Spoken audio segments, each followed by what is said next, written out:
Really? Wow. That is so scary.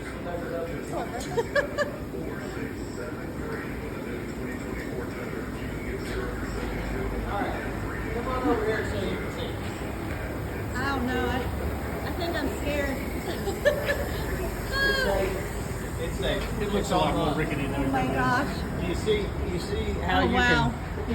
you can tell that it's been leaking for a while, but your rear main is back behind this.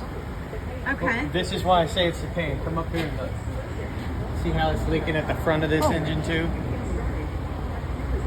It's not gonna get oil that's leaking back there to be right up here. Okay. So, and honestly, that might need a front seal. I think it does need a front seal as well.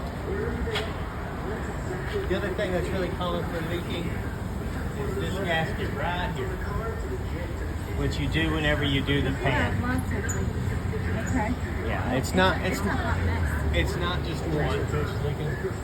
I don't What know is if it? the transfer case is leaking. Oh yeah, it is. It's coming out of the nose. Well, I don't know. Maybe is that blowback? No, it's not. So, I mean, if you get a new engine with that, like a used engine, does that solve it?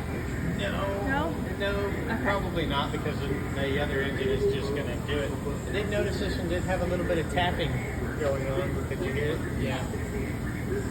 But these trucks